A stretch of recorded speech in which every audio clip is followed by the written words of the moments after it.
तो अभी हमारा एक्सप्लेनेशन पार्ट जो है नेफ्रॉन का वो कंप्लीट हो चुका है। अभी रिकॉलेशन की तरफ बढ़ते हैं, मतलब बेसिकली एक शॉर्ट रिवीजन कर लेते हैं और उसी से रिलेटेड जो हमने बात किया था कि किडनी इंपॉर्टेंट है उसको मेंटेन करना, उसी से रिलेटेड कुछ डिस्कशन करते हैं। तो देखो बेसिकली फटाफट रिकॉल करते हैं और उसके बाद जो इंपॉर्टेंट चीज़ें हैं, इंपॉर्टेंट पॉइंट्स है, वो फटाफट डिस्कस करेंगे, राइट। सो सबसे पहले देखो ये जो रेनल आर्टरी, इससे डर्टी ब्लड आया, वो जो ट्यूब है उससे कनेक्टेड, उसके थ्रू वो ग्लोमेरुलस में गया, वहां पर फर्स्ट फिल्ट्रेशन हुआ। ओके, वहां पर फर्स्ट फिल्ट्रेशन होने के बाद वहां पर प्रेशर क्रिएट होगा। जैसे कि मैंने बोला आपको कि कहीं ना कहीं हर जगह पे बॉडी में थोड़ा ना थोड़ा, माइनर स्केल हो या मेजर स्केल हो, थोड़ा सा प्रेशर क्रिएट होता है जब कोई प्रोसेस चल रहा होता है, राइट। तो जब ये फर्स्ट फिल्ट्रेशन हो रहा है तब ये जो फूड मतलब जो ब्लड है, सॉरी जो ब्लड है वो पास आउट होगा। ओके, वो पुश होगा into the Bowman's capsule. Bowman's capsule किससे कनेक्टेड है? बोमेन्स कैप्सूल जो हमारा टिब्यूल है उससे कनेक्टेड है, राइट। सो बेसिकली टिब्यूल जो है ये लूप के थ्रू जाएगा। ओके, जो पूरा लूप दिख रहा है इसमें होगा क्या? सिलेक्टिव रीएब्जॉर्प्शन होगा किस चीज का?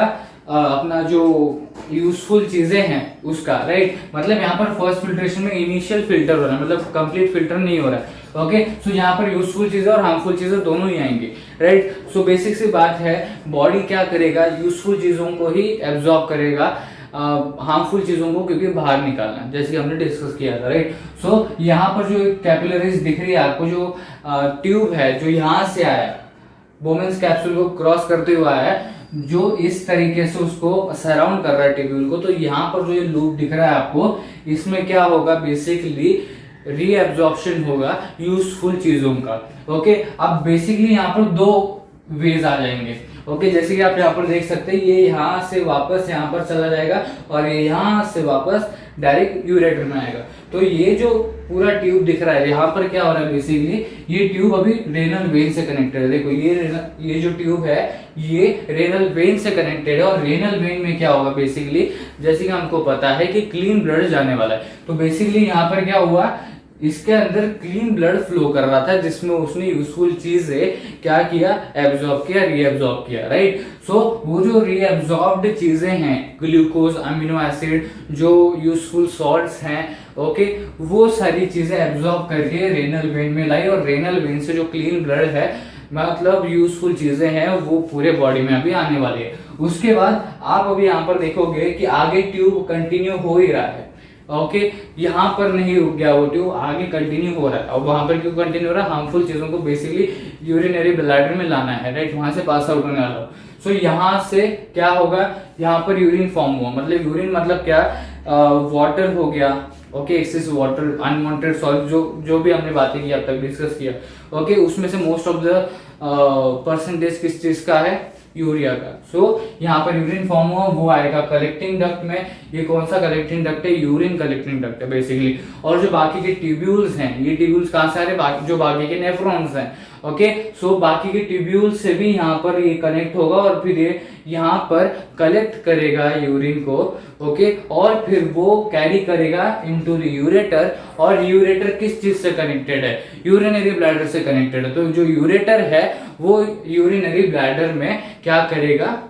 पास कर देगा और वो यूरिनरी ब्लैडर में स्टोर रहेगा for some time and after that it will be passed out through urethra.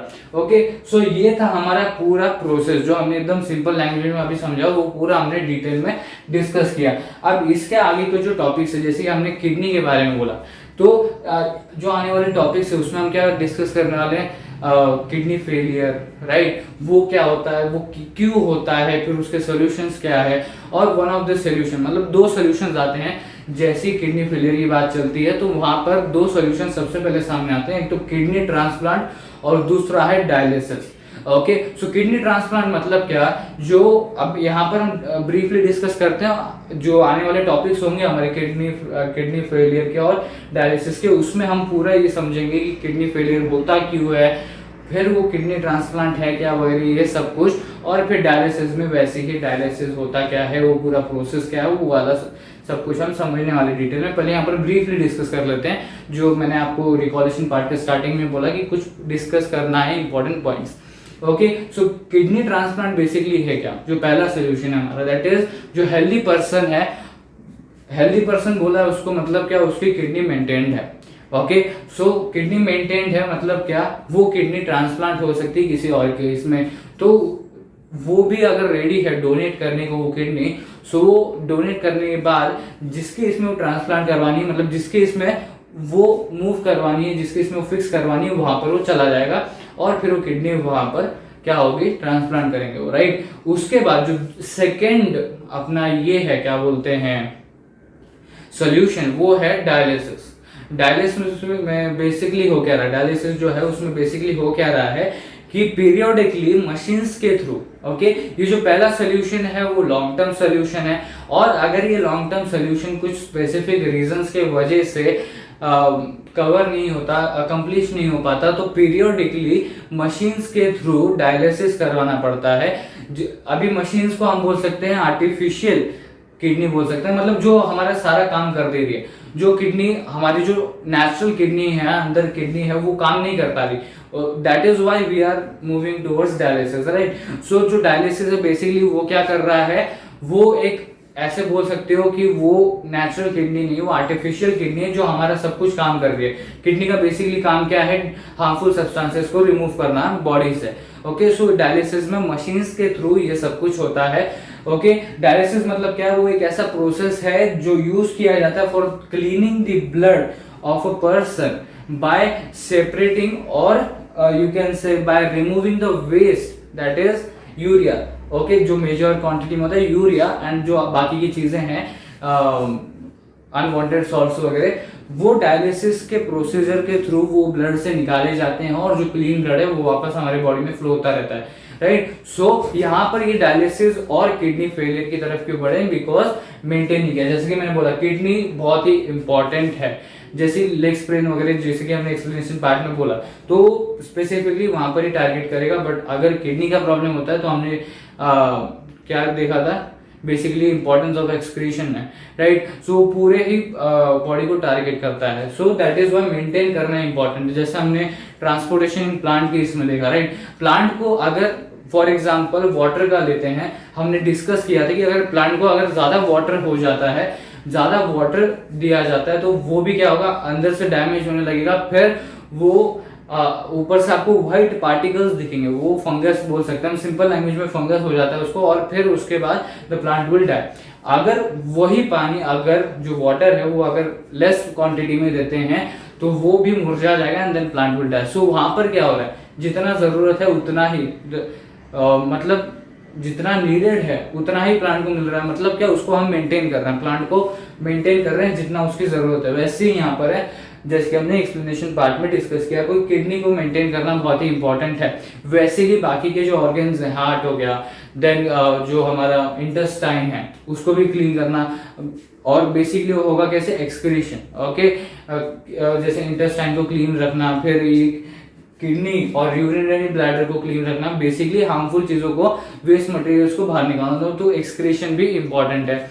उसी तरीके से हार्ट हो गया या बाकी के जो भी ऑर्गन्स है या बॉडी पार्ट्स है, उनको भी मेंटेन करना वो इंपॉर्टेंट है, जितना जरूरी है जहां पर वहां तक वो पहुंचाना, right. So that is why every part of the body is important. जैसे कि हमने बात किया कि किडनी भी उसमें से एक है जो बहुत ही इंपॉर्टेंट है, और अगर मेंटेन नहीं रही, जैसे कि हमारे हाथ में उसको मेंटेन करना, अगर किडनी डैमेज हो जाती है तो उसके बाद हमारे हाथों में कुछ नहीं है, दैट इज दो ही चीजें हो सकती है, दैट इज किडनी ट्रांसप्लांट और डायलिसिस, ये दो सबसे पहले सामने ऑप्शंस आते हैं। ओके, सो इन्हीं के बारे में हम आने वाले टॉपिक में और डिस्कस करने ही वाले हैं, किडनी फेलियर और डायलिसिस के टॉपिक में। और इसी के साथ हमारा जो पहला सेक्शन है एक्सक्रीशन के इसमें, राइट, मतलब एक्सक्रीशन इन ह्यूमंस के इसमें हमने दो सेक्शंस देखे, तो ये दोनों सेक्शंस यहाँ पर कवर होते हैं, नेफ्रॉन का भी सेक्शन यहाँ पर कवर होता है, पूरे डिटेल में हमने डिस्कस कर लिया है। उसके बाद जो एक्सक्रीशन सेक्शन है उसमें जो हमारा पहला टॉपिक था, जो मेन टॉपिक था, that is excretion in humans, वो यहाँ पर ही कवर होता है। इसके बाद हम बेसिकली क्या करने वाले हैं, जैसे मैंने आपको बताया, किडनी फेलियर एंड डायलिसिस के बारे में देखेंगे, और उसके बाद एक्सक्रीशन इन प्लांट्स के बारे में देखेंगे, और उसी के साथ हमारा ये एक्सक्रीशन का जो सेक्शन है वो कवर होगा, राइट। सो इसी के साथ जो हमारा पहला मेन टॉपिक था एक्सक्रीशन सेक्शन का, that is excretion in humans, वो यहाँ पर ही कवर होता है, खत्म होता है।